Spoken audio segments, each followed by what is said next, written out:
মাননীয় সংসদ সদস্য মাওলানা দেলোয়ার হোসেন সাইদী সাহেবকে বক্তব্য রাখার জন্য অনুরোধ জানাচ্ছি। نحمده ونصلي على رسوله الكريم وعلى آله وأصحابه أجمعين أعوذ بالله من الشيطان الرجيم بسم الله الرحمن الرحيم মাননীয় স্পিকার, আপনি এই মহান সংসদের স্পিকার হিসেবে নির্বাচিত হয় আমরা জাতীয় সংসদের পক্ষ থেকে আপনাকে অন্তরের অন্তঃস্থল থেকে মোবারকবাদ জানাচ্ছি। মাননীয় স্পিকার, আমি আজ এই সংসদে দাঁড়িয়ে ওই মহান আল্লাহ পাকের প্রশংসায় সেজদা অবনত হচ্ছি, যিনি 1 অক্টোবরের ব্যালট যুদ্ধের মাধ্যমে সুদীর্ঘ 5 বছরের দুঃশাসন, সীমাহীন দুর্নীতি, ইসলাম বিরোধী কর্মকাণ্ড, দেশব্যাপী ভয়াবহ সন্ত্রাসের মোকাবেলায় 4 দলীয় ঐক্য জোটের মহা বিজয় দান করেছেন এবং যার ফলশ্রুতিতে আজকে আমরা এই মহান সংসদে দাঁড়িয়ে কথা বলার সুযোগ লাভ করেছি। মাননীয় স্পিকার, আপনার মাধ্যমে আমি আমার অন্তরের অন্তঃস্থল থেকে দেশবাসীকে ধন্যবাদ জানাই। বিশেষ করে আমার নির্বাচনী এলাকা পিরোজপুর, নাজিরপুর, ইন্দুরকানীবাসী ভাই বোনদের প্রতি কৃতজ্ঞতা জানাই, যাদের অক্লান্ত পরিশ্রমে এবং মূল্যবান ভোটের মাধ্যমে আমি নির্বাচিত এই মহান সংসদের সদস্য হওয়ার সুযোগ লাভ করেছি। মাননীয় স্পিকার, বাংলাদেশের 13 কোটি মানুষকে যারা পরিচালনা করবেন, আজকে তারাই এই মহান সংসদে বসে আছেন। আমি আপনার মাধ্যমে তাদের উদ্দেশ্যে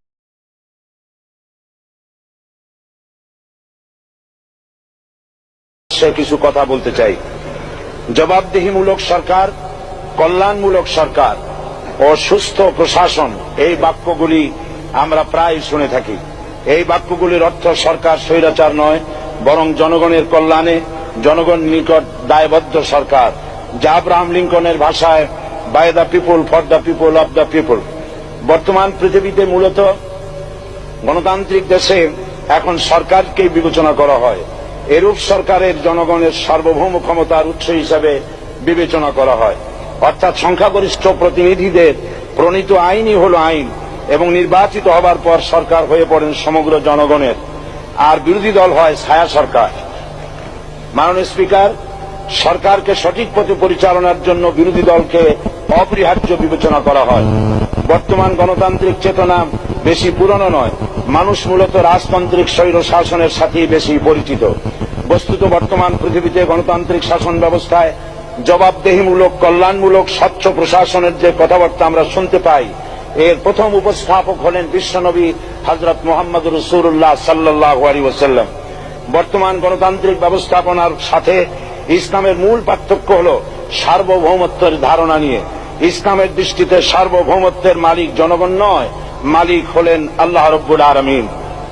কিন্তু সরকার গঠন ও পরিচালনা জনগণের ইচ্ছার ভিত্তিতে হতে হবে। জনগণের ইচ্ছার বিরুদ্ধে ক্ষমতায় থাকার অধিকার ইসলামের স্বীকৃত নয়। মাননীয় স্পিকার, সাধারণত লক্ষ্য করা যায় সরকার, সরকারি কর্মকর্তা, কর্মচারী বৃন্দ জনগণের উপর নানাভাবে জুলুম, নির্যাতন বা শোষণ করে থাকে। জনগণের খাদেম না হয়ে তারা হয়ে পড়েন জনগণের প্রভু। তারা জনগণের সম্পদকে তসরুপ করে। এই অবস্থা থেকে মুক্ত করার জন্য রাসূল করিম সাল্লাল্লাহু আলাইহি ওয়াসাল্লাম সরকারি কর্মকর্তা ও কর্মচারীদের মধ্যে তীব্র দায়িত্ব অনুভূতি জাগ্রত করে তিনি বলেন, ঘুষ দাতা ও গৃহীতা উভয় জাহান্নামী। নবী করিম সাল্লাল্লাহু আলাইহি ওয়াসাল্লাম আরো বলেছেন, আমরা যদি কাউকে কোনো রাষ্ট্রীয় দায়িত্ব প্রদান করি, তখন সেই ব্যক্তি তার ব্যক্তিগত কাজ যতটা নিষ্ঠা ও আন্তরিকতার সাথে পালন করে, রাষ্ট্রীয় দায়িত্ব যদি সেভাবে পালন না করে, তবে কিয়ামতের দিন তাকে উল্টো করে জাহান্নামে নিক্ষেপ করা হবে। রাষ্ট্রীয় সম্পদ তসরুপের ব্যাপারে কঠোর হুঁশিয়ারি উচ্চারণ করে বিশ্বনবী মুহাম্মদ রাসূলুল্লাহ সাল্লাল্লাহু আলাইহি ওয়াসাল্লাম বলেছেন, রাষ্ট্রীয় দায়িত্ব পালনকারী কেউ যদি 1 টুকরা সুতা বা তার চেয়েও ক্ষুদ্র কোনো জিনিস খেয়ানত করে, তবে কিয়ামতের দিন খেয়ানতের বোঝা মাথায় করে তাকে উঠতে হবে।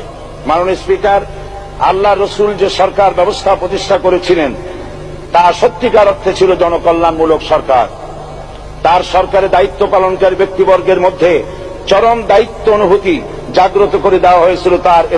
এটা সম্ভব হয়েছিল কেবলমাত্র আখিরাতের তীব্র বিশ্বাস ও মহান আল্লাহর দরবারে জবাবদিহিতার অনুভূতির মাধ্যমে। মানুষের নিকট জবাবদিহিতা পাশ কাটিয়ে যাওয়া যায়, কিন্তু আল্লাহর নিকট জবাবদিহিতা পাশ কাটানোর কোনো সুযোগ নেই। মাননীয় স্পিকার, নবী করিম সাল্লাল্লাহু আলাইহি ওয়াসাল্লামের সরকার ব্যবস্থাপনায় সবাই যেমন আইনের দৃষ্টিতে সমান অধিকার ভোগ করেছে, ঠিক তেমনি ভাবে রাষ্ট্রের নাগরিক হিসাবে সবারই মৌলিক চাহিদাসমূহ পূরণ হয়েছে। ঋণগ্রস্ত এতিম অসহায় জনগণ রাষ্ট্রীয় তহবিল থেকে সহযোগিতা লাভ করেছে। মূলত এটা জনকল্যাণমূলক সরকারের ধারণা বিশ্ববাসী তখনই প্রথম অবলোকন করে। মাননীয় স্পিকার, নবী করিম সাল্লাল্লাহু আলাইহি ওয়াসাল্লাম সরকারি কর্মকর্তাদের বিরুদ্ধে কোনো অভিযোগ পেলে তখনই ব্যবস্থা গ্রহণ করতেন। আইনের চোখে সবাই সমান, এবং এ কারণেই শাসকদের আত্মীয় স্বজন কারো পক্ষে সম্ভব ছিল না জনগণের উপরে জুলুম করা। খলিফা ওমর রাদিয়াল্লাহু তাআলা আনহুর এক ছেলে অপরাধী প্রমাণিত হলে সে দণ্ডভোগ থেকে রেহাই পায়নি, এমনকি এতে তার মৃত্যুদণ্ড হয়েছিল। আবার খলিফা নিজেকে আইনের ঊর্ধ্বে মনে করতেন না, তাই বর্ম চুরির ঘটনা আলী রাদিয়াল্লাহু তাআলা আনহু কাজীর দরবারে সাধারণ ফরিয়াদির মতো উপস্থিত হন। নিজের ছেলে ও চাকরের সাক্ষী যথেষ্ট না হয় কাজী খলিফার বিপক্ষে রায় দেন। এখানে বিচার বিভাগ ছিল সম্পূর্ণ স্বাধীন এবং শাসন বিভাগের নিকট তার কোনো দায়বদ্ধতা ছিল না। মাননীয় স্পিকার, এসব হলো ইতিহাস। মুসলমান আজ অনুসরণ করতে চায় না তাদের অতীতের গৌরবোজ্জ্বল। মাননীয় স্পিকার, যে জাতির এক পূর্বসূরি মাথায় আটার বোঝা বহন করে নিয়ে চললেন আর বলে গেলেন, মানুষ কেন, ফোরাতের কূলে যদি একটি কুকুরও না খেয়ে মারা যায়, তবে এই ওমর রাদিয়াল্লাহু তাআলা আনহুকে কিয়ামতের দিন আল্লাহর দরবারে জবাবদিহি করতে হবে। আর আজ সেই জাতির দায়িত্বশীলরা জনগণকে অভুক্ত রেখে তাদের মুখের গ্রাসে ভাগ বসায়। জনগণ তাদের নিকট উপস্থিত হলে মনে হয় যেন গোলাম প্রভুর দরবারে উপস্থিত হয়েছে, আর অহেতুক উৎকোচ দাবি করে তাদের উপর জুলুম করছে। আর আল্লাহ পাক জালিমকে কখনোই পছন্দ করেন না। মাননীয় স্পিকার, আমি দৃঢ়ভাবে আশা করি এই অবস্থা কাটিয়ে উঠে আমরা রাসূল করিম সাল্লাল্লাহু আলাইহি ওয়াসাল্লাম কর্তৃক প্রদর্শিত রাষ্ট্র ব্যবস্থার অনুসরণ করে একটি সুখী সে, তাই আজ পৃথিবীর অধি আগ্রহে অপেক্ষা করছে ইসলামের আলোকে এমন এক রাষ্ট্র ব্যবস্থার যেখানে দায়িত্বশীলরা আল্লাহ তাআলার কাছে জবাবদিহিতার পাশাপাশি জনগণ নিকটও জবাবদিহি করতে বাধ্য হবে।